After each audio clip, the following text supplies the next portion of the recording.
As Nigerians await for the cancellation of Bola Tinubu's election, it is very important to disclose that the documents INEC presented in court shows that Mr. Tinubu left the columns of his primary and secondary school education unmarked. This is serious as the judiciary cannot help out. But he said he obtained a degree in business and administration in 1979. Apparently referring to his previous claim of attending the Chicago State University. The issue of this Chicago State University is very, very serious because it is false. The candidate of the People's Democratic Party, Atiku Abubakar, is doing everything possible to get the verification from this Chicago State University that Bola Tinubu did not attend the school. And the court of the US has given him a green light that they will release Tinubu results or Tinubu's information from the Chicago State University. Now, the document in court shows Tinubu did not attend the primary and the secondary school. How come he got to university if he did not attend the primary and secondary school? When he was the governor of Lagos State, he swore an affidavit that he lost his primary and secondary school certificate. But Tinubu could not identify who he attended the primary or secondary school with. In this video, we are going to look into Section 131.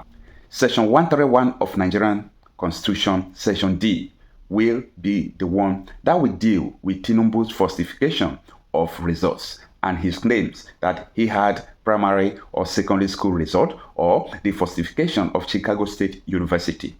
Let's look at the implication. Did Tinubu satisfy Section 131D? Section 131 of the Constitution of the Federal Republic of Nigeria, 1999 as amended, read thus: a person shall be qualified for election to the office of the President if A. He is a citizen of Nigeria by birth, B. He has attained the age of 40 years, C. He is a member of a political party and is sponsored by that political party, and D. He has been educated up to at least school certificate level or its equivalent. According to this section of the Nigerian Constitution, Bola Ahmed Tinubu qualifies to be President of Nigeria on the grounds of birth because he was born in Nigeria. He also qualifies to be President because he is above the prescribed 40 years of age. His being sponsored by the All Progressives Congress APC also meant he is qualified.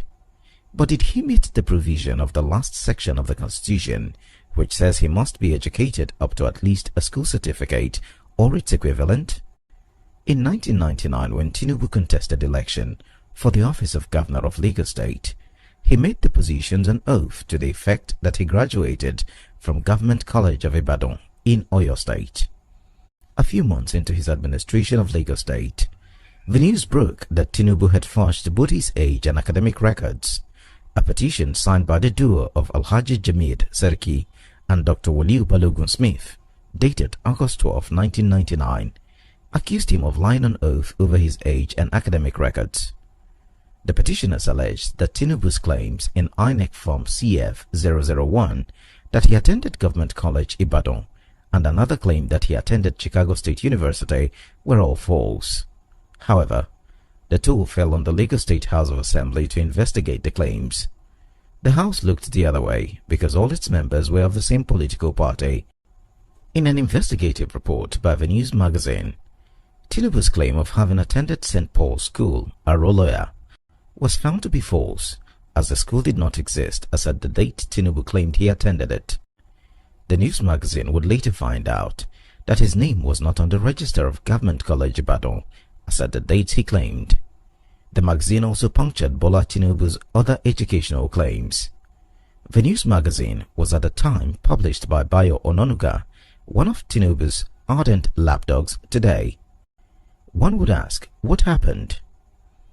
Disturbed by these developments, Chief Gani Fahimi approached the Federal High Court and sought an order to compel the Nigeria police to investigate the allegations of forgery against Tinubu and prosecute him if found to have made false claims on oath. Chief Fahimi was represented in the matter by Ebon Olu Adegborua, now a senior advocate of Nigeria (SAN), while Tinubu was then represented by Professor Yemi Osinbajo (SAN), who at the time was the Attorney General of Lagos State and Commissioner for Justice.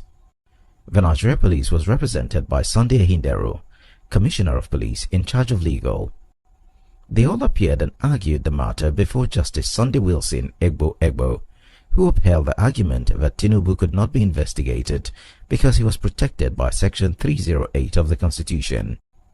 Not satisfied, Fawemi took the challenge up to the Supreme Court, which dismissed the case on technical grounds. Soon after the matter, Justice Egbo was fired by the National Judicial Council (NJC).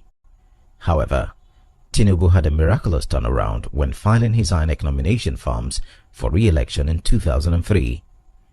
In the same INEC form CF001, where only 4 years earlier he made claims to academic attainment, including Government College Ibadan, where he claimed to have gotten his school certificate, Tinubu, like a chameleon, changed.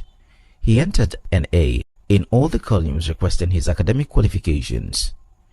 Earlier in 1999, Senator Bola Tinubu had claimed to have attended St. Paul's School and Government College Ibadan, but by 2003, he entered NA on the column for his primary school and secondary school attainment.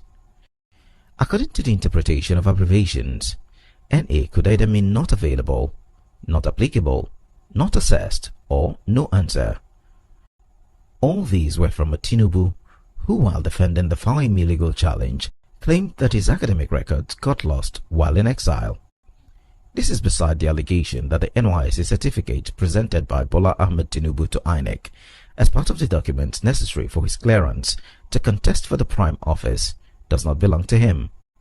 According to a publication in Premium Times, the certificate presented by Tinubu to INEC bore the name Tinubu Bola Adekunle, indicating that it also may have been forged.